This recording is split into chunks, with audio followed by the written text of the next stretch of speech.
আজি অসম তথা উত্তৰ পূৰ্বাঞ্চলৰ বাবে অত্যন্ত আনন্দৰ দিন কাৰণ আজি দিনটোতে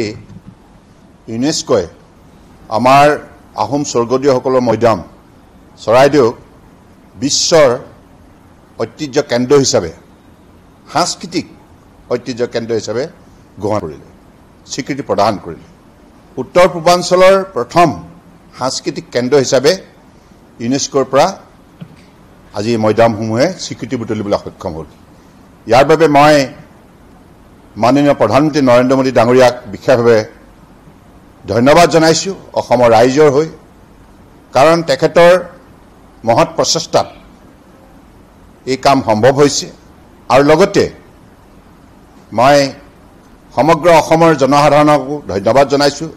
আহোম জাতীয় সংগঠনক মই ধন্যবাদ জনাইছো আৰু লগতে আহোম জাতীয় সংগঠনৰ বিশিষ্ট গৱেষক ইতিহাসবিদ বুদ্ধিজীৱীকো মই ধন্যবাদ জনাইছো কাৰণ সকলোৱে সমূহীয়া প্ৰচেষ্টাত আজি এই কাম সম্ভৱ হৈছে মোৰ ভাল লাগিছে বিশ্বৰ বুকুত সাংস্কৃতিক ঐতিহ্য ক্ষেত্ৰ হিচাপে স্বীকৃতি বুটলিবলৈ সক্ষম হ'ল আজি আমাৰ অসমৰ গৌৰৱ যে আমাৰ সেই ঐতিহ্য ক্ষেত্ৰ আহোম স্বৰ্গদেউসকলৰ এই পবিত্ৰ ভূমি অসমৰ জাতীয় জীৱনৰ শক্তিশালী সাংস্কৃতিক পৰিচয় ভূমি আজি বিশ্বৰ বুকুত স্বীকৃতি বুটলিবলৈ সক্ষম হ'ল সমগ্ৰ অসমৰ ৰাইজ নিশ্চিতভাৱে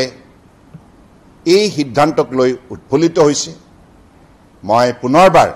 মাননীয় প্ৰধানমন্ত্ৰী নৰেন্দ্ৰ মোদী ডাঙৰীয়াক ধন্যবাদ জনোৱাৰ লগতে অসম চৰকাৰকো মই ধন্যবাদ জনাইছো আজি বিশ্বৰ বুকুত এনেধৰণে স্বীকৃতি লাভ কৰা অঞ্চলসমূহৰ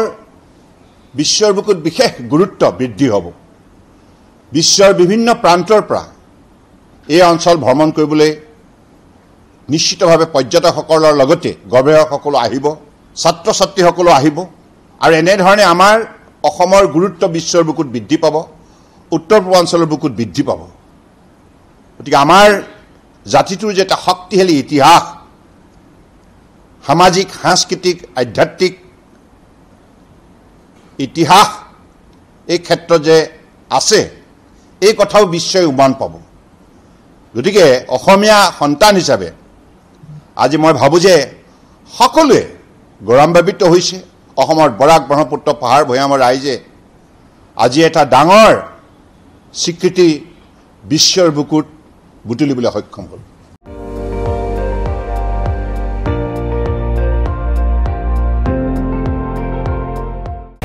আপুনি চাই আছে ND24 সৰ্বশ্ৰেষ্ঠ নহয় সৰ্বোত্তমৰ দৌৰা